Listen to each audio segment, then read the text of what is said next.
దేశవ్యాప్తంగా సంచలనం సృష్టించిన 2013 లైంగిక దాడి కేసులో తెహల్కా మాజీ ఎడిటర్ తరుణ్ తేజ్పాల్కు బాంబే హైకోర్టు కీలక తీర్పు వెలువరించింది. ఈ కేసులో 2021లో ట్రయల్ కోర్టు ఇచ్చిన నిర్దోషి తీర్పును రద్దు చేసిన హైకోర్టు గోవా ప్రభుత్వం దాఖలు చేసిన అప్పీల్ను సమర్థిస్తూ తరుణ్ తేజ్పాల్ను దోషిగా నిర్ధారించింది. దీంతో ఆయనకు 10 ఏళ్ల కఠిన కారాగార శిక్షతో పాటు 5 లక్షల జరిమానా విధించింది.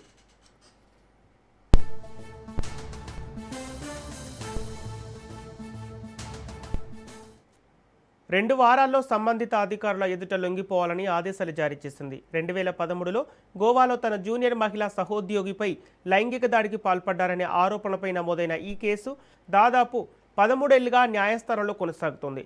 ట్రయల్ కోర్టు తీర్పును హైకోర్టు తాజాగా కొట్టివేయడంతో ఈ కేసు మరోసారి జాతీయ స్థాయిలో చర్చనీయాంశంగా మారింది.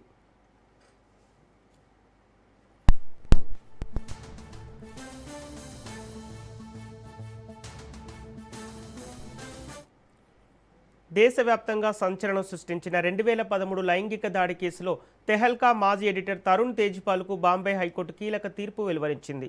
ఈ కేసులో 2021లో ట్రయల్ కోర్టు ఇచ్చిన నిర్దోషి తీర్పును రద్దు చేసిన హైకోర్టు గోవా ప్రభుత్వం దాఖలు చేసిన అప్పీల్ను సమర్థిస్తూ తరుణ్ తేజ్పాల్ను దోషిగా నిర్ధారించింది.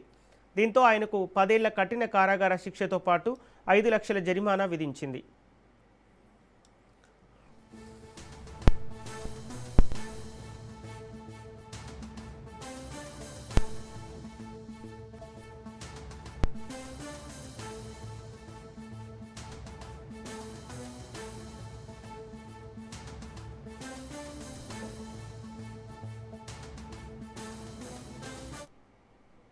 రెండు వారాల్లో సంబంధిత అధికారుల ఎదుట లొంగిపోవాలని ఆదేశాలు జారీ చేసింది.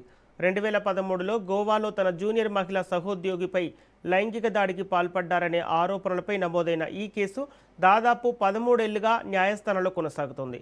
ట్రయల్ కోర్టు తీర్పును హైకోర్టు తాజాగా కొట్టివేయడంతో ఈ కేసు మరోసారి జాతీయ స్థాయిలో చర్చనీయాంశంగా మారింది.